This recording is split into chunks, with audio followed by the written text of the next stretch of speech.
It starts in the late afternoon. You have a kitchen full of groceries and a plan for a sensible dinner, but a specific craving begins to override that logic. For me, it was Golgapas. Once that sharp, tangy taste is in your head, the food at home becomes invisible. You aren't hungry for a meal. You're hungry for one specific street corner. So you lock the door and step out. You leave the controlled environment and walk into the neighborhood, moving from a passive evening into the active flow of the street. Following a small impulse like this breaks your routine.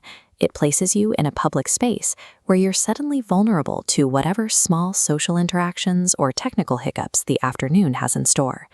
I found the usual stall and started with the standard routine. It's a quick, functional exchange, a few words about the order and the rhythm of the vendor serving the plates. We started talking.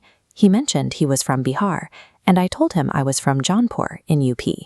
I hadn't been back since I was a kid, but he knew the place well and began describing how much he liked it there.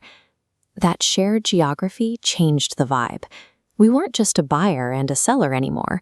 We were two people from the same part of the country, comparing notes on a place that felt like home. While we talked, I finished the food. Total bill, 20 rupees. These street stalls serve as informal crossroads. They provide a space where a quick snack leads to a 5-minute window of actual conversation with a neighbor you'd otherwise walk right past.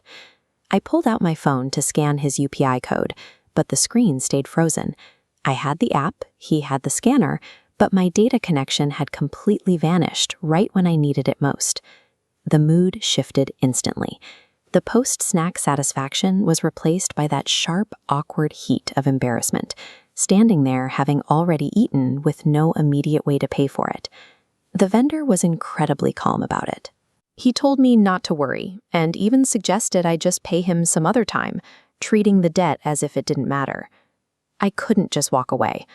I asked him if he had a hotspot, and for the next minute we stood there together, me tethered to his phone's internet just so I could send him his own money. It was a strange moment of cooperation.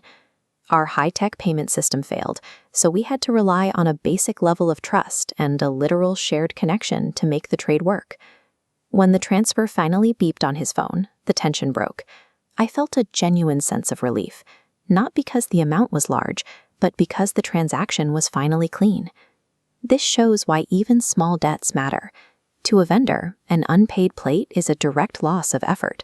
If they provide the service, they deserve the pay.